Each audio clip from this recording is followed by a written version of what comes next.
Hello students, आज फिर से मैं आया हूँ आपको कनेक्टिव टिश्यू को कंप्लीट कराने के लिए। कनेक्टिव टिश्यू में पिछली क्लास में कुछ पार्ट हुए थे, दैट इज़ 2 टाइप के बारे में बात हुई थी, लूज कनेक्टिव टिश्यू और डेंस कनेक्टिव टिश्यू को। और मैंने कहा था आपको कनेक्टिव टिश्यू तो 3 टाइप का।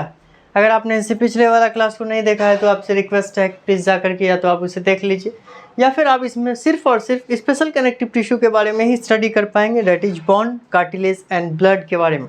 तो आइए देखते हैं, हेडिंग यही है आपका कि स्पेशल टाइप कनेक्टिव टिश्यू क्या है। स्पेशल कनेक्टिव टिश्यू क्यों कहा जाता है, यह आप हायर क्लास में अच्छे से समझ पाएंगे। स्पेशल कनेक्टिव टिश्यू की अगर बात करते हैं, ये मेनली 2 टाइप का होता है। एक तो ये स्केलेटल है और दूसरा फ्लूइड नेचर का होता है।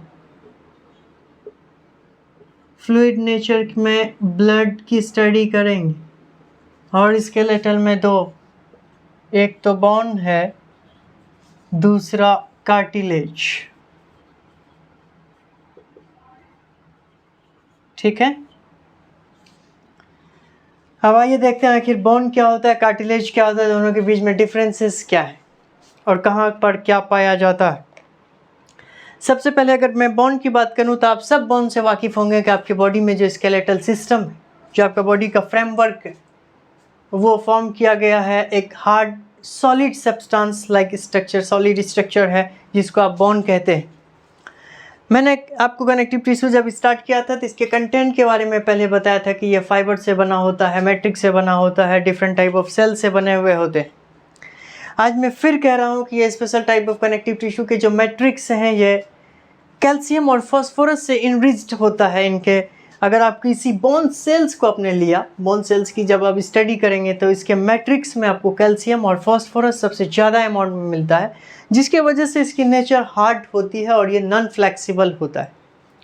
मेन फंक्शन तो आपने देख लिया कि फ्रेमवर्क प्रोवाइड कर रहा है, जिसके वजह से बॉडी को सपोर्ट और मसल एंकरेज में हेल्प होता है। तो क्यों ना इसके बारे में लिख लिया जाए बेटा। ये आपका बॉन्ड कुछ इस तरीके से, ये आज भी नहीं चल रहा है।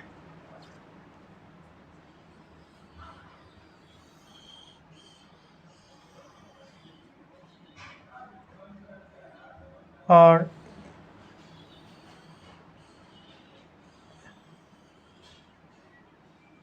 इस अगर बॉन्ड की बात करूं तो इसको लिखा जाता है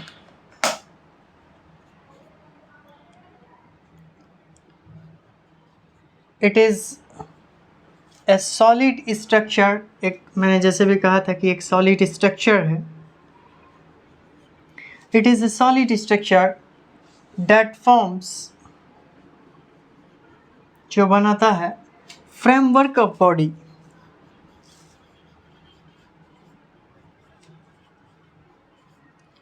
फ्रेमवर्क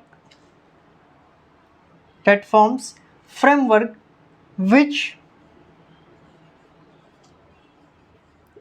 supports the body, जो कि आपके बॉडी को सपोर्ट्स करता है, एंड हेल्प इन द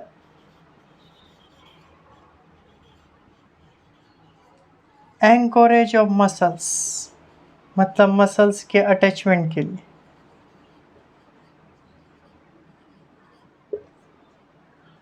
और पहले की तरह एक और इम्पोर्टेंट बात वो ये कि इनके जो मैट्रिक्स होते हैं, there matrix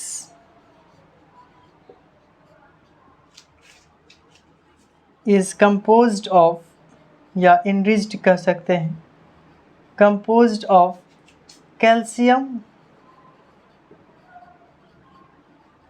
and sulphur, sorry phosphorus,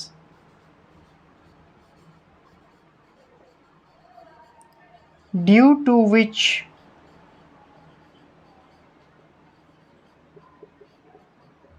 it is hard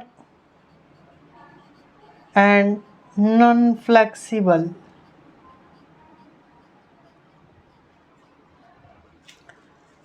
तो बॉन्ड को लेकर के दो इम्पोर्टेंट बातें, एक तो ये कि एक सॉलिड स्ट्रक्चर है जो आपके बॉडी को फ्रेमवर्क प्रोवाइड करता है और सपोर्ट करता है हमारे बॉडी को, और मसल एंकोरेज में हेल्प करता है। दूसरा ये, जब आप बॉन्ड को देखते हैं तो ये हार्ड होता है, नॉन फ्लेक्सिबल होता है। होने का रीज़न सबसे बड़ा वो ये है कि जो बॉन्ड सेल्स हैं, इनके सेल्स के मैट्रिक्स की जब आप स्टडी करेंगे तो पता चलता है कि ये कैल्शियम और फास्फोरस से भरपूर है, और जिसकी वजह से ये हार्ड और नॉन फ्लेक्सिबल होता है। और अब बारी बेटा, वैसे इनकी एनाटॉमी बॉन्ड की बहुत लंबी है, आपको क्लास 9th के लेवल से स्टडी नहीं करवा रहा हूँ। और अब बारी कार्टिलेज की। आखिर देखें तो कार्टिलेज क्या होता है। कार्टिलेज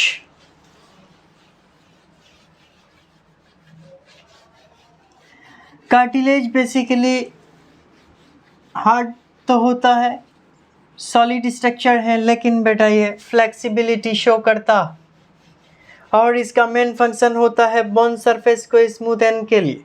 जैसे कि आपने टेंडन और लिगामेंट के बारे में पढ़ा, लिगामेंट्स जो कि बोन को बोन से कनेक्ट करता है कुछ इस तरीके से,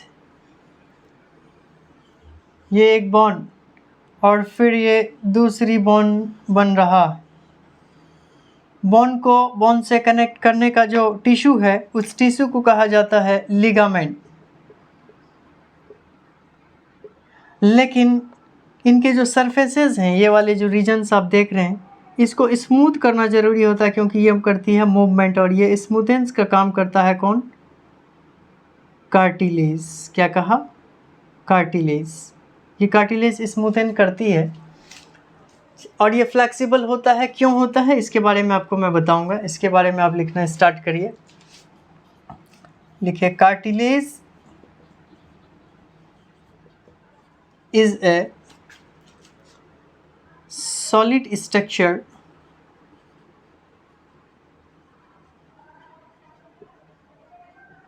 which helps in the smoothness of bone surface,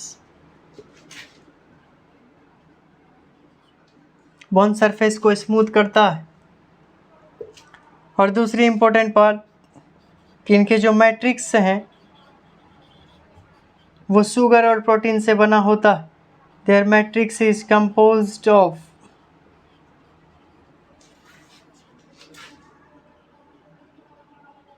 sugar and matrix.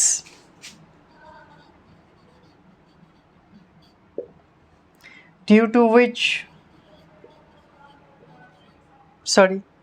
sugar and protein,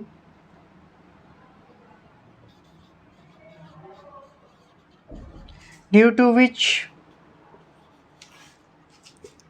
it is flexible. अगर आपसे रीजन पूछा जाए कि कार्टिलेज फ्लेक्सिबल क्यों, तो आप कह सकते हैं। और एग्जांपल में बेटा आपको पता है, आपके नाक, आपके कान, आपके लैरिंग्स, ठीक है, मेनली ये तीनों जगह पे पाया जाता है। बाकी स्मूथन जहाँ जहाँ पर जॉइंट्स है वहाँ पर कार्टिलेज पाया जाएगा। और एक ही चीज़, ये वेस्कुलर होता है, जबकि बोन के केस में ये वो वेस्कुलर था। यहाँ से आपका बोन और कार्टिलेज दोनों ही special type of connective tissue थे जो कि कंप्लीट हुआ। और अब बारी बेटा ब्लड को लेकर के करते हैं। आखिर ब्लड क्या है, क्या करती है। वैसे तो आप ब्लड के बारे में क्लास 10th में भी पढ़ेंगे जब आप ट्रांसपोर्टेशन इन ह्यूमन बींग्स की स्टडी करेंगे। आज आप थोड़ा सा बस इंट्रोडक्टरी टाइप से आप देख लीजिए कि ब्लड क्या होता है।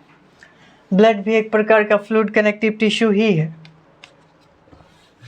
अब मैं इसे रब कर रहा हूँ, सिर्फ और सिर्फ ब्लड की स्टडी करने जा रहा हूँ, ठीक है।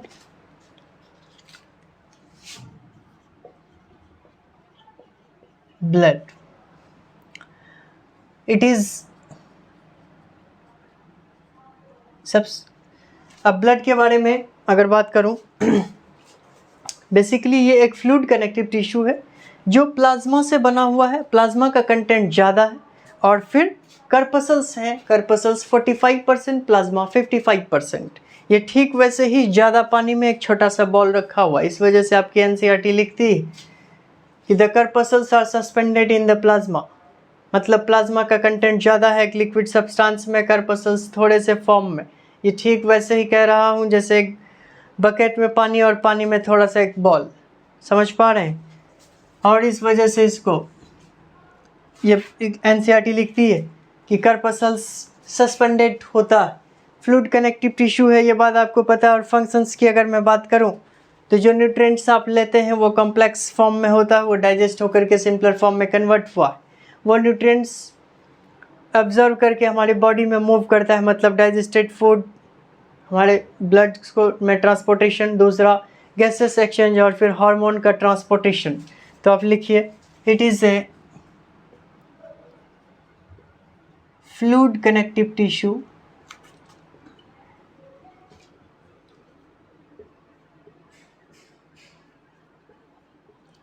which is composed of, बना हुआ है किससे, प्लाज्मा एंड कॉर्पसल्स। ठीक है, ब्रैकेट में मैं लिख दे रहा हूँ RBC WBC प्लेटेलेट्स, अभी देख लेंगे बेटा, ठीक है।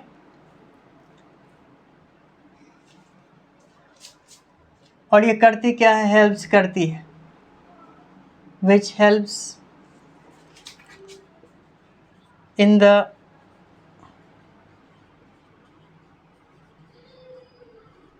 Transportation of digested food. और उसके बाद गैसेस, ब्रैकेट में आप लिख सकते हैं O2 and CO2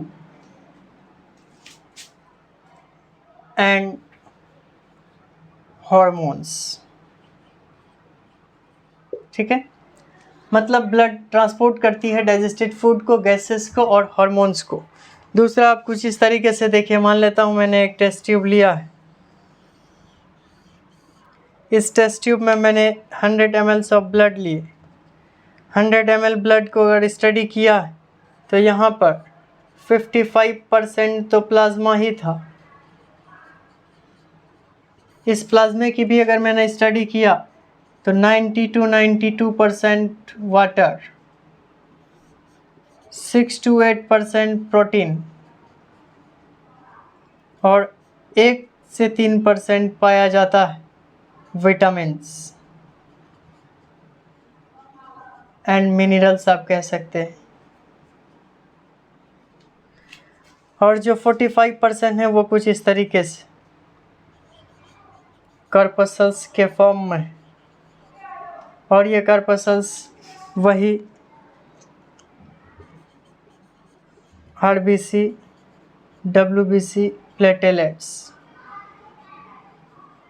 RBC oxygen के मूवमेंट में, ऑक्सीजन के ट्रांसपोर्टेशन में हेल्प करता है। WBC डिफेंस मैकेनिज्म, आपके इम्यून सिस्टम को बूस्टअप करता है। जिस तरीके से किसी कंट्री में आर्मी सिस्टम होता है वैसे ही हमारी बॉडी में भी एक डिफेंस सिस्टम, वो डिफेंस सिस्टम इम्यून सिस्टम कहलाता है, जिसका काम WBC करता है। और फिर प्लेटेलेट्स की बात करें तो ये ब्लड क्लॉटिंग में हेल्प करता है। जब आपका कभी पर हाथ कटा हो तो ऐसा नहीं है कि ऑलवेज़ वो ब्लीडिंग होता रहता है, एक समय ऐसा आता है जो स्टॉप हुआ और स्टॉप कराने का काम प्लेटेलेट्स करती है। तो आपने ये देखा कि ब्लड के बारे में स्टडी किया, और ब्लड एक प्रकार का फ्लूइड कनेक्टिव टिश्यू ही है। और यहाँ से कनेक्टिव टिश्यू आपका कंप्लीट हुआ। अगले टॉपिक में आप पढ़ेंगे मस्कुलर टिश्यू, देन फिर नर्वस टिश्यू और उसके बाद टिश्यू चैप्टर कंप्लीट। आज के लिए इतना ही, थैंक यू।